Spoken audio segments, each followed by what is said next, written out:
The West has lost hope for a better tomorrow. Left-wing government leaders in European countries have been losing electoral legitimacy for several weeks. Canadian Prime Minister Justin Trudeau resigned yesterday after 9 years in power. 2 days earlier, on Saturday, January 4th, Austrian Chancellor Karl Nehammer lost power. On December 4th, Michel Barnier said goodbye to his post as Prime Minister of France. On November 6th, when the US election results were announced, German Chancellor Olaf Scholz led to the breakup of the government coalition and new early elections. One reason is the uncontrolled influx of migrants. Few of them want to work. Instead, they demand the observance of Sharia law in the countries of Western Europe. And Europe is not just suffering economically, but has also lost its former feeling of low-crime ambient security. On November 6th, after Donald Trump's electoral victory, German Chancellor Olaf Scholz announced the dissolution of his government and new snap elections. This was due to an even more important question, namely, whether and how we will invest in our country, strong and determined, or small-minded and depressed. Our security depends on this question. On December 4th, French Prime Minister Michel Barnier resigned after only 3 months in office. On January 4th, Austrian Chancellor Karl Nehammer lost his position, and yesterday, Justin Trudeau announced his resignation. I intend to resign as party leader, as prime minister. Their governance has been very poor overall, even before Trump won the election.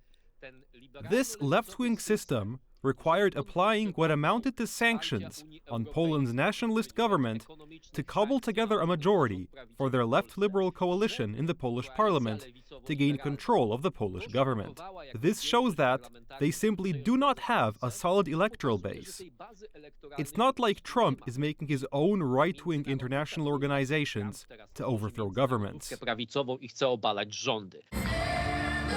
Voters in the United States have enthusiastically embraced Donald Trump's core message, which was politically incorrect until quite recently: to use their own energy sources, local production, support for parents, a ban on men in women's sports, and, above all, a strong military.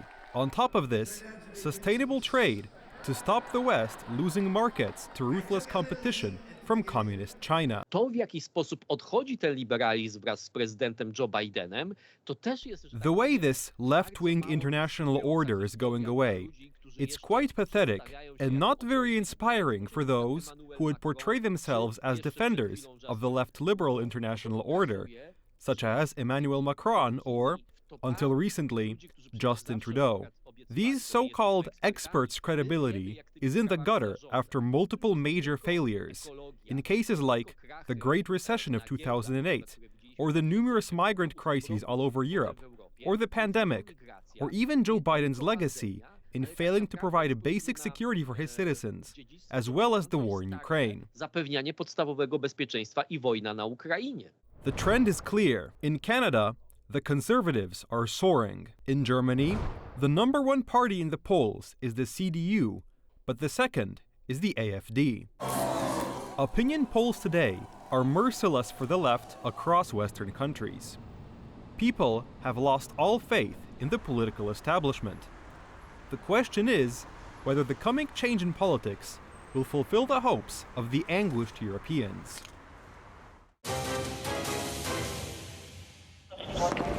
This was the final step before the new president is formally sworn in. And by the way, a rather unexpected twist of fate. Due to her duties as president of the Senate, the decision of Congress to approve Donald Trump's presidency had to be handed over to Kamala Harris. The votes for President of the United States are as follows. Donald J. Trump of the state of Florida has received 312 votes. Kamala D. Harris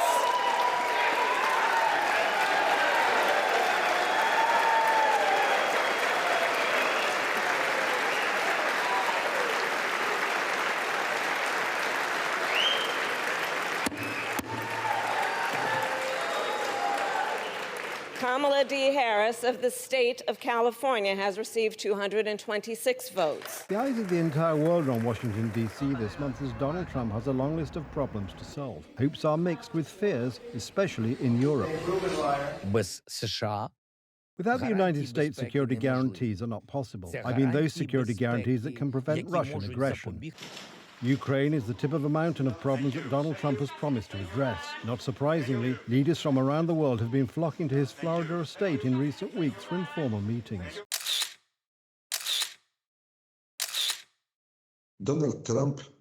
Donald Trump is being viewed as a serious change agent. Such a game changer, in other words, is quite different from the Biden administration. Everyone is aware that this is a much more decisive politician, but also, to some extent, unpredictable. Donald Trump's administration hasn't even started governing yet, and it's already dealing cards at the geopolitical table. There was even a scandal in Denmark after Greenland's Prime Minister cancelled a visit to King Frederick because of a meeting with Donald Trump Jr. All this amid speculation about a possible purchase of the territory by the United States. Here in Greenland, we need to have some growth. We need to have some economic growth and diversify our economy. And of course, we welcome our strong partners, like-minded nations as first. But if they don't invest, there's a lot of companies who also want to invest in this country. As analysts point out, it's also clear that even politicians hostile to Trump are strongly changing their narrative on key issues, mainly security. Fundamentally, the United States of America must help us change the nature of the situation and convince Russia to come to the negotiating table. Donald Trump is assembling his team from a wide swathe of the conservative part of the U.S. political scene. Joining the team in the rank of Chief of Staff at the Office of Management and Budget is Ed Martin, who has worked closely with the Polish right and has frequently contributed as a commentator on TV Republica. Saying why Donald Trump would be a great conservative president for our nation. TV Republica will also be in Washington, D.C. on the day Trump is sworn in, and is organizing a conference on the future of transatlantic relations in the U.S. Capitol with the participation of experts and politicians from Poland and the United States.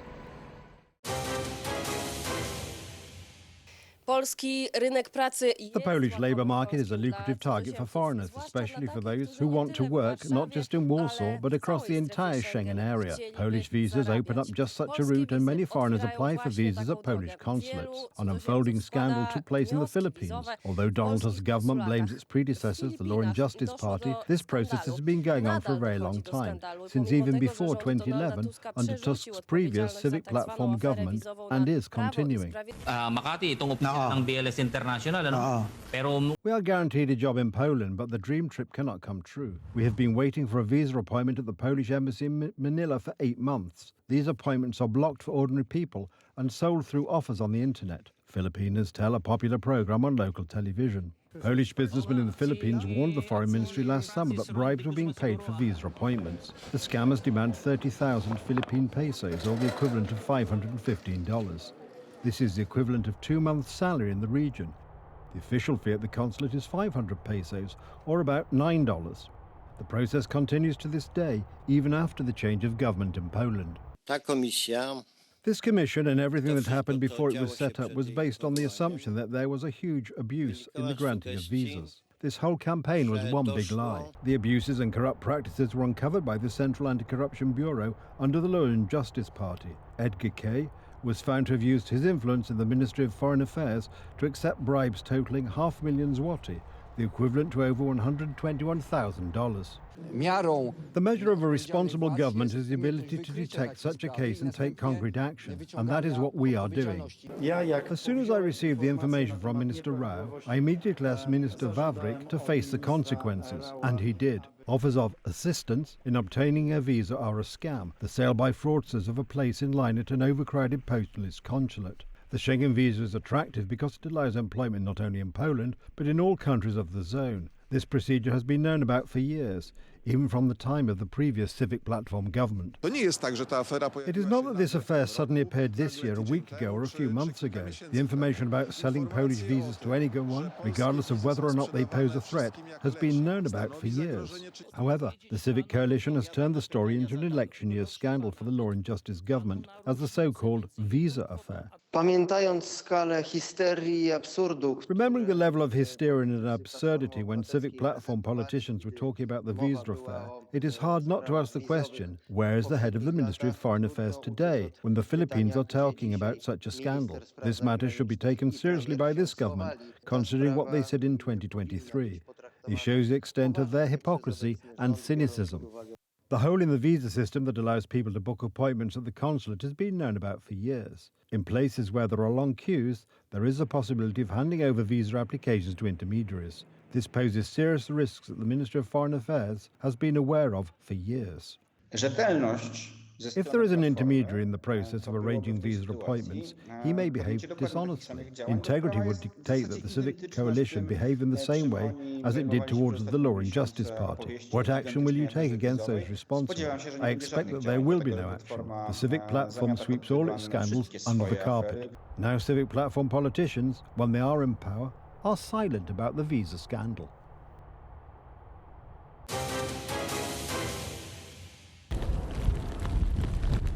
It's a snow Armageddon in the United States and Europe. Such an attack of winter in the U.S. has not been here for a decade. Snow, freezing temperatures, and gusty winds. Houses and roads covered by snow. Schools closed, flights canceled, power lines snapped. And the people, they cope as best as they can in these conditions. I just wanted to get out in it. I had to go out and get some coffee. I love being out in the snow, so I just wanted to come check it out, see how the roads were. It's similar to a ghost town. I mean, a lot of companies are shut down, restaurants are shut down that you don't really expect to be shut down. I work for a company that never shuts down, and we're shut down.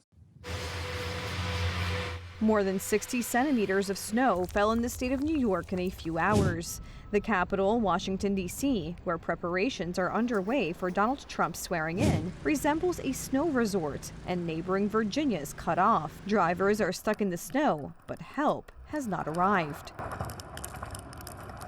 And I'm out here trying to conquer this hill that the snow definitely has locked in. And my four-wheel drive broke down, so I'm using a two-wheel drive with chains. And hopefully I can get out today, and hopefully the plow comes tomorrow and gets us out so we can move on with the rest of the day of the work week, you know.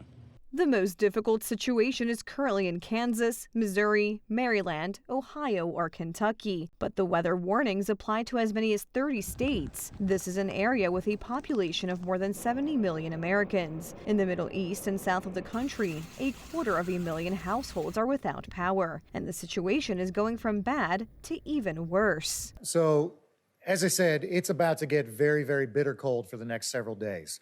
And there is the potential that more people might lose power. There are already at least 5 fatalities from this extreme weather. Taking to the roads is a huge risk. Cars get bogged down in snow drifts. Kilometer-long traffic jams form. But the worst is something else. What I want to show you, though, is that this roadway is very slick. Very, very slick. So let me get some traction here. Watch my feet here. Ready for this? That's what we're dealing with out here. And it's not getting any better. It's getting worse. So get off the roads. Don't be on them, because it's not good. And it might result in something really bad happening. Stay home. U.S. meteorologists warn that the harsh winter weather won't let up for a few more days. Northern England and Wales are also under snow. This is what Liverpool Airport looks like. Trains are also stuck at stations. The trains are cancelled, they're delayed. We've been waiting for a good 20 minutes. We're gonna wait for another 20 minutes now, hoping the train's good. 40 centimeters of snow fell in some areas of England, and weather warnings also covered almost all of Wales.